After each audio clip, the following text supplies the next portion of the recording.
Hello everyone, this is Shin Sabre, a second year MBBS student from Vietnam Institute of Medical Sciences. तर आजचा हा जो काही video आहे हा कशावर आहे हा आहे की जे काही सिनेमॅस्टिक्स असतात सिनेमॅस्टिक्स कधीच्या सिनेमॅस्टिक्स जेव्हा पेपर सॉल्व्ह करतो कोणती पण नीटची मॉक टेस्ट असो किंवा कोणती पण नीटची टेस्ट असो आपण जेव्हा पण काही सॉल्व्ह करतो तेव्हा जे काही नीट आपले जे मिस्टेक्स असतात सिनेमॅस्टिक्स ते आपण हे बघणार आहे या व्हिडिओमध्ये. ठीक आहे, तर हा व्हिडिओ तुमच्या प्रिपरेशन खूप जास्त बूस्ट करू शकतो. तुमचे 50 ते 60 मार्क जे आहे ते आणि आपले 100% वाढणार आहेत. ठीक आहे, तर जी पहिली गोष्ट आहे ती काय आहे, जी पहिली गोष्ट आहे ती आहे ओव्हर कॉन्फिडन्स. ठीक आहे, आता ओव्हर कॉन्फिडन्स म्हणजे काय? ओव्हर कॉन्फिडन्स म्हणजे फक्त एवढंच, मी नेहमी तुम्हाला सांगतो की तुम्हाला पेपर सॉल्व्ह करताना नेहमी कसं राहायचं, कॉन्फिडंट राहायचं. ठीक आहे, पण काय असते ना की जेव्हा तुमचे 5 ते 6 क्वेश्चन जेव्हा खूप जास्त करेक्ट होऊन जातात म्हणजे बरोबर येऊन जातात तेव्हा काय होते, मुलांमध्ये काय होतं खूप जास्त ओव्हर कॉन्फिडन्स होऊन जाते. ठीक आहे, की आपल्याला सर्व येते, आपण सगळे करू शकतो. ही गोष्ट बरोबर आहे. ठीक आहे, हे यामध्ये काही खराबी नाहीये. पण त्यामुळे काय करतात मुलं, त्यामुळे जो 7वा क्वेश्चन आहे जेव्हा त्याला सॉल्व्ह केला तेव्हा काय करतात, त्या गोष्टीला इग्नोर करतात. तेव्हा त्यांचं जे अटेन्शन असतं ना ते अटेन्शन खूप जास्त काय होऊन जाते, अटेन्शन खूप जास्त लो करतात. ठीक आहे, त्या गोष्टीवर अटेन्शन होतं, आपल्याला असं करायचं नाही. दुसरी जी गोष्ट आहे ती आहे मिसरीडिंग क्वेश्चन. क्वेश्चनला लोक काय करतात, मिसरीड करतात. आता याच्यामध्ये काय आहे ना की बायोलॉजीमध्ये मोस्ट ऑफ द जे एक्झामिनर असतात ते काय ट्रॅक करतात की जर लोकांना जर बायोलॉजी इझी जाते तर आपण काय करून घेऊ, आपण त्यांच्या चुका मिसरीडिंगमुळे काढू. कसं, सगळ्यात पहिले काय करतात की असे वर्ड्स टाकतात, ओनली, एक्सेप्ट किंवा नॉट इनकरेक्ट. ठीक आहे, ते टाकायला नॉट करेक्ट सुद्धा टाकू शकत आहे, नॉट इनकरेक्ट टाकतात. ठीक आहे, मग याने काय होईल की याने काय होईल, तुमचे जे क्वेश्चन आहे ते चुकतील. अच्छा, पुढची जी गोष्ट आहे ती काय आहे की आपण जेव्हा हे असे वर्ड्स असतात तेव्हा त्यांना काय करायचं, अंडरलाईन करून ठेवायचे. जेव्हा तुम्ही या वर्ड्सला अंडरलाईन करसाल तेव्हा तुमचं ते लक्ष त्या वर्डवर जाईल. ठीक आहे, पुढचे जे आहे ते आहे ब्लाइंड गेसिंग. आता ब्लाइंड गेसिंग आणि गेसिंग दोन्ही वेगळ्या गोष्टी.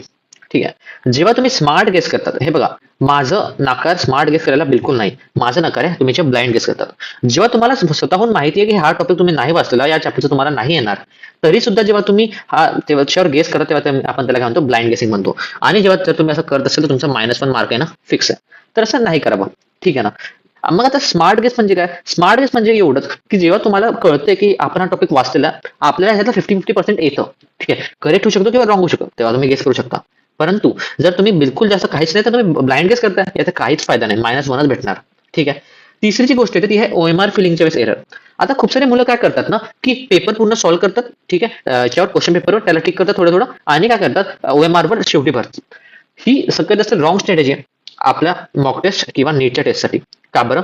कारण की जेव्हा तुम्ही असं काय करता तेव्हा काय होते, जेव्हा तुम्ही असं काय करता तेव्हा काय होते की तुमचं जे हे आहे, काय म्हणतो आपण त्याला, अटेन्शन जे स्पॅन आहे, हे करता बबलिंग करताना ते खूप जास्त लागते आणि तेव्हा ते भेटू शकत नाही.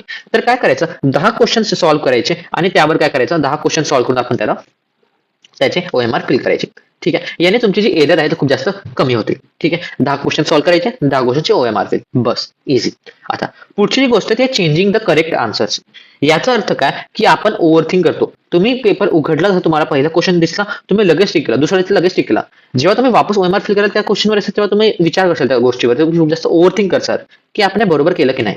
ठीक आहे, तर तुम्हाला हे करायचं नाही. ओव्हरथिंक करू नका, जर तुम्हाला ती गोष्ट पहिल्याच्यात आली आहे ती बरोबरच असणार. ठीक आहे, आणि तोपर्यंत तो आन्सर चेंज नाही करायचा जोपर्यंत तुम्हाला काही लॉजिकल रिझनिंग नाही भेटत. ठीक आहे, अच्छा, पुढची काय गोष्ट येते, पुढची गोष्ट येते टाइम प्रेशर. आता हे टाइम प्रेशर म्हणजे काय, जेव्हा तुम्ही तुमची मॉक टेस्ट सॉल्व्ह करता तेव्हा तुमच्यावर टाइमचं प्रेशर, मेंटल प्रेशर दोन्ही पण कमी असतात. ठीक आहे, म्हणून नीटच्या दिवशी जर तुम्हाला मॉक टेस्ट सॉल्व्ह करण्यात 40 ते 50 मिनिटं लागत असतील, त्याच दिवशी नीटच्या दिवशी तुम्हाला 1 तास सुद्धा लागू शकतो. ठीक आहे, तर हे टाइमचं प्रेशर तुम्ही थोडंफार सांभाळून चाला. ठीक आहे, जर तुम्हाला 1 तास लागतोय याचा अर्थ असा नाही की याचा अर्थ असं नाही की तुमच्या एकट्याला पेपर हार्ड चाललाय, सर्वांना सेम गोष्ट होते. ठीक आहे, या गोष्टीला बिलकुल स्ट्रेस घ्यायचा नाही. ठीक आहे, आता याच्यामध्ये काय करायचं की जेव्हा मुलं काय करतात की जर का आपण असं बघितलं की आपल्याला 1 तास लागतो याला सॉल्व्ह करायला बायोलॉजीला, तर जे 10-15 क्वेश्चन राहतात ते फटाफट सॉल्व्ह करतात आणि याच्यात काय सिली मिस्टेक्स होते. तर असं करायचं नाही. पुढची काय गोष्ट येते, पुढची गोष्ट येते losing focus after tough questions. मी सर्वांना एकच गोष्ट सांगतो, एक्झामिनर दरवर्षी 4 ते 5 क्वेश्चन टफ टाकणारच. कशासाठी? टाइम वेस्ट करण्यासाठी. त्याला अशी अर्धी जनता जी आहे ती साईडला करायची आहे, जे हे क्वेश्चन सॉल्व्ह नाही करू शकत आणि या क्वेश्चनवर टाइम वेस्ट करेल.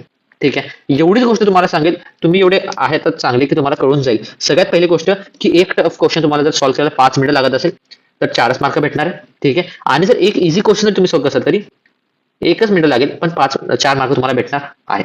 बरोबर की नाही? ठीक आहे, तर ते चॉईस तुमची, तुम्हाला काय करायचं. आता हे झालं सिली मिस्टेक्स. पण मला विचारतो की सर मग आपण याला कसं चांगलं करू शकतो. ठीक आहे, याला चांगलं करण्यासाठी आपण काय करू शकतो, याला आपण चांगलं करू शकतो मॉक टेस्ट देऊन. जेवढं तुम्ही मॉक टेस्ट देसाल तेवढा तुमचा फायदा होणार आहे या गोष्टीने. ठीक आहे, तुम्ही या गोष्टी सिली मिस्टेक्स सॉल्व्ह करू शकाल. ठीक आहे. आपला तो नेक्स्ट सेशन आहे तो होणार आहे physics made easy for net 2026. हा जे लास्ट मंथ मध्ये आपण कसं फिजिक्स सॉल्व्ह करावं याबद्दल हा सेशन राहणार आहे. तर हा सेशन कुठे राहतो माहितीये का? हा सेशन असतो आपल्या व्हॉट्सअप चॅनलवर. ठीक आहे. हे व्हॉट्सअप जे ग्रुप आहे आपल्याकडे त्याच्यावर तुम्ही जाऊन तो व्हॉट्सअप ग्रुप जो आहे तो जॉईन करू शकता. ठीक आहे. तर आम्ही तुम्हाला इथे नंबर देतो. ठीक आहे. त्या नंबरवर तुम्ही जाऊन संपर्क करा. ठीक आहे. टेक्स्ट करा की ऍड टू द ग्रुप. ठीक आहे. मग ते तुम्हाला ऍड होणार आपल्या ग्रुपमध्ये. ठीक आहे. चालेल.